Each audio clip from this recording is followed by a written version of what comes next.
জোৰ কৰি মোৰ মাৰ্ঘেৰিটাবাসী ৰাইজক মই ক্ষমা বিচাৰিছোঁ। মই বাট যোগান ধৰি দিব পৰা নাই। আই মাতৃসকলে কৈছে আমিও যাম বুলি কৈছোঁ, কিন্তু ৰাইজে যি টকা পইচাবোৰ মোক বান্ধি দিছে, সেই টকা পইচাবোৰ মই ইয়াত তিনিচুকীয়াৰে মাৰ্ঘেৰিটা আনি মেলি মই পইচা খৰচ কৰিব নোৱাৰিছোঁ। এই আশা আৰু ভৰসাৰ পইচাৰ টোপোলা শাক পাচলি ছাগলী হাঁহ কুকুৰা বিক্ৰী কৰি কৃষকে দিয়া পইচা। গতিকে মই মাৰ্ঘেৰিটাবাসী ৰাইজক ক'বলৈ বিচাৰিছোঁ, আপোনালোকে নামঘৰ মন্দিৰ মছজিদ গীৰ্জাঘৰ বুদ্ধ বিহাৰ গুৰুদ্বাৰত এবাৰ আমাৰ কাৰণে পূজা আৰাধনা কৰক।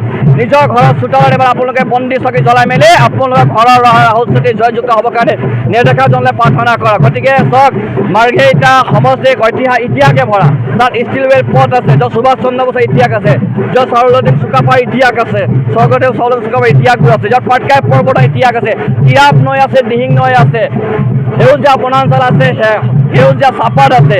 এই ঐতিহাসিক মাৰ্ঘেৰিটা সমষ্টিত ৰাহুল চেত্ৰী নিজৰ ক্ষুদ্ৰতম ঘৰৰ ল'ৰাক 30 বছৰৰ ডেকা যুৱকক টিকেট বিৰোধীৰ উমৈহতীয়া পাতিছে দিয়াৰ কাৰণে প্ৰথমে মই ধন্যবাদ দিছোঁ মোৰ নেতা অখিল গগৈ ডাঙৰীয়াক। মই ধন্যবাদ দিছোঁ কাইলৈ তাৰিখে সূৰ্যমুখী হৈ ওলাই থকা অসমৰ মুখ্যমন্ত্ৰী হ'বলৈ আগবাঢ়ি থকা গৌৰৱ গগৈ ডাঙৰীয়ালৈ আমি ধন্যবাদ জ্ঞাপন কৰিছোঁ। ডিব্ৰুগড় বিশ্ববিদ্যালয় কালৰ জ্যেষ্ঠ ককাইদেউ স্বৰূপ অসমৰ আহি থকা সমাগতিক বজ্ৰকণ্ঠ লুৰিণজ্যোতি গগৈ ডাঙৰীয়ালৈ। গতিকে এইবাৰ মই বাৰম্বাৰ কৈছোঁ, মাৰ্ঘেৰিটাই দেখিছে, মাৰ্ঘেৰিটাই বুজিছে, মাৰ্ঘেৰিটাই খেলিছে আৰু মাৰ্ঘেৰিটাই এবাৰ জিকিব।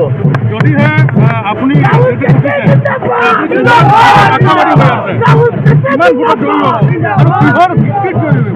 চাওক, যোৱা 10টা বছৰ 7টা বছৰ পইচা ঘূৰি গৈছে। আউট অফ 10 03 পাইছে। এইটো RTI ৰিপৰ্ট, মোৰ ৰিপৰ্ট নহয়। যোৱা 10টা বছৰ মৌনতা, কৃষকে চাহপাত পেলাইছে, মৌনতা। আজি মাৰ্ঘেৰিটা বুলি কি নামেৰে নামাকৰণ কৰা হৈছে? চিণ্ডিকেট ৰাজ। মাৰ্ঘেৰিটা শিক্ষিত সমাজৰ মাৰ্ঘেৰিটা হয়, সংস্কৃতিৰে ভৰা মাৰ্ঘেৰিটা হয়, স্বাস্থ্য কেন্দ্ৰলৈ জৰ্জৰিত হৈ থকা এখন মাৰ্ঘেৰিটা হয়। আজি আমাৰ আপোন মাৰ্ঘেৰিটা মাটিৰ পট্টাৰ কাৰণে মানুহ কান্দিবলগীয়া হৈছে, খোৱা পানী কিনিবলগীয়া হৈ গৈছে। আজি মাৰ্ঘেৰিটা ক'ত সমস্যা নাই, প্ৰতিটো খোজে মাৰ্ঘেৰিটা সমস্যা হৈছে। আমাৰ মৰমৰ মাৰ্ঘেৰিটা, যি জ্যেষ্ঠসকল দেখা সপোনৰ মাৰ্ঘেৰিটা, উঠি প্ৰজন্মই দেখা মাৰ্ঘেৰিটাক আজি ICUলৈ পঠাই দিছে, চাৰিওফালে সমস্যা ভৰি দিছে।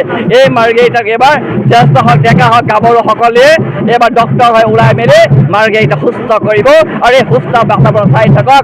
মই আগতে 8,000 বুলি কৈছিলোঁ, এতিয়া কৈছোঁ 12,000 পৰা 15,000 ব্যৱধানত কংগ্ৰেছ ৰাজ্য দল জাতীয় পৰিষদ আৰু প্ৰাৰ্থী ৰাহুল চেত্ৰী জয় হৈ আহিব। এইবাৰ মাৰ্ঘেৰিটাবাসী ৰাইজৰ ৰজা নহয় বেটা পাব।